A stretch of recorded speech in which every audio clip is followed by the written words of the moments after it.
welcome to today's episode. My name is Valerie Nagala. My business is Venture Doggy LLC, and today I wanted to talk about why our dogs are losing their mind when people come over and what we can do about it. So stay tuned if you'd like to learn more. So why is your dog freaking out when people come over?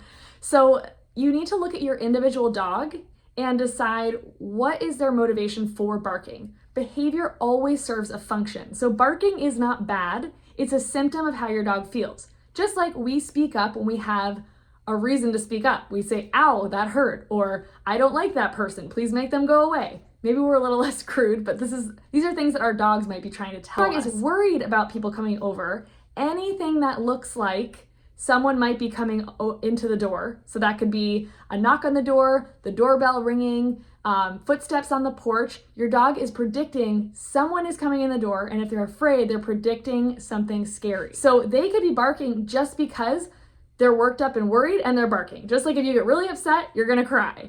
You can't really help it. It's an involuntary response sometimes. So that could be one reason. Another reason could be that barking has been reinforced in the past, meaning your dog has barked at the mailman every single day since you got them for the last 5 years. And every time your dog barks, they bark and bark and bark and bark. The mailman drops the mail off in the mailbox, and when the mailman drives away, they stop barking, and your dog learns, guess what? I can control my environment. I can make the thing I don't want go away by barking. And the longer I do it, the more effective it is. So this could be a reinforcement history thing. This could be a I'm really worked up and worried kind of a thing. There are many different reasons and motivations your dog has for barking and getting worked up about people coming over. And it's up to us to take a look at how barking is serving your dog in that moment and how we can help them create a new pattern, because that's going to bring me to my next point. If your dog doesn't know what to do to help themselves calm down, to help themselves gain control of the environment, control of the environment is a very big motivator for all living things. Nobody likes to feel out of control. Then we need to teach them other ways they can feel in control. So stay tuned to see what that looks like. A few things that you can teach your dog to help with people coming over are having some learned behaviors that you've taught ahead of time. You never want to work on something your dog has a challenge with in the moment.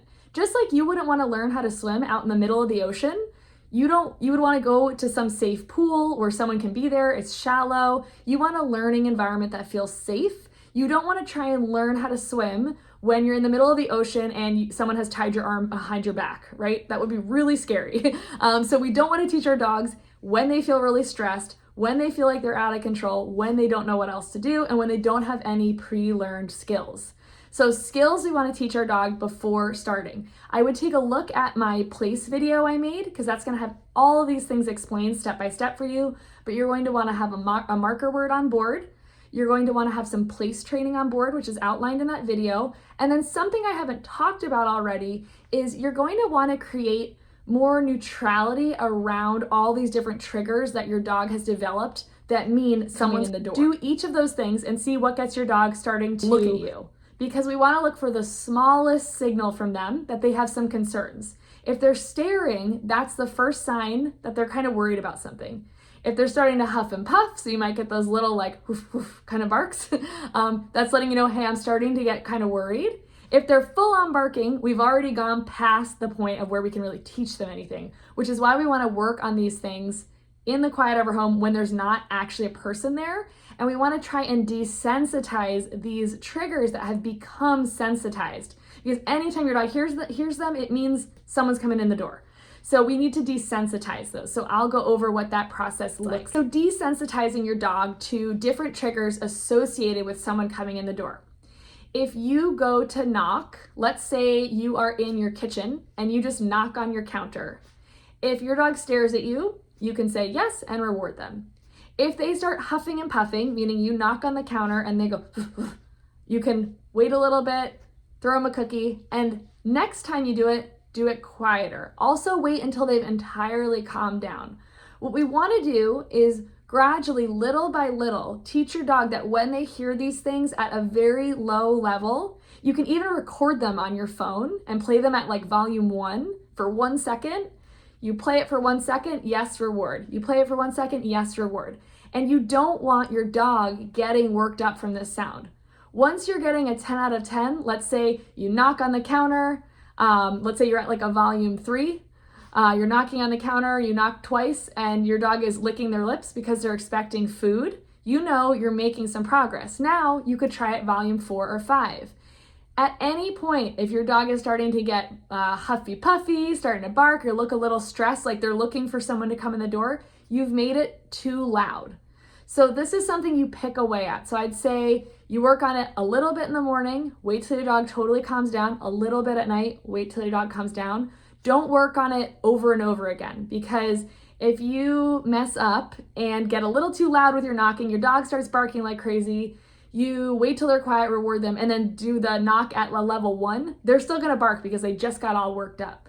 So you wanna progressively get a 10 out of 10. I hear this little noise and I get a treat. I hear this little noise and I get a treat. I hear this little bit louder noise, I get a treat. And then I hear this little noise again, I get a treat. All want to push it way too far. So always half your goal. So if you think I'm going to get to volume 5 today, get to volume like 2.5. Then work on volume 2, 3, and 2 in the evening. And by the end of the week, you might be at volume 5. When you're desensitizing, it pays to work at a lower level than you want than it does to skip steps and jump ahead. So don't jump ahead, desensitize your dog to each of the little triggers. Once you've got these things in place, your dog starts to learn, someone comes to the door, cool, I hear all these noises, that means I get food, and I usually go to my place right after this. So they go and relax in their place. And then you've created this new picture for your dog where all of these little sounds and someone coming in the door means I'm gonna get cookies and I'm gonna go relax in my bed. So let me know if you have any questions on that. That's the overall picture of what this would look like with your dog. Practice this before anyone's at the door, practice it when you get home, lives with you, comes home, and then practice with friends. So don't start with strangers, don't start with friends. What you don't wanna do is just start yelling at your dog to calm down. If it's not working, it's not working. So don't keep doing it. All it's going to do is stress your dog out, make them feel unsafe, make them feel insecure, and add more stress to the situation. So don't yell at your dog.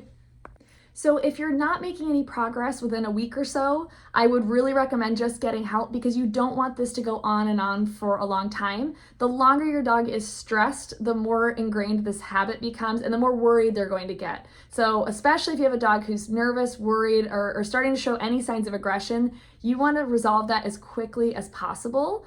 Not only to help your dog feel safe and comfortable, but so you can more safely and comfortably have guests over. So I have some free resources on that. Like I said, I have another YouTube video on how to teach place in response to people coming in the door.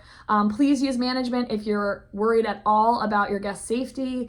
And check out my other resources I have, like my Calm on Cue mini course, which teaches your dog to settle on command, which is super helpful for a situation like this, amongst other mini courses I have. And I also have my full online training program coming out this fall called the My Dream Dog course. You can sign up for the wait list now, and that'll be available this fall 2025, which will also have tons of information on all of this if you're not local to Maine.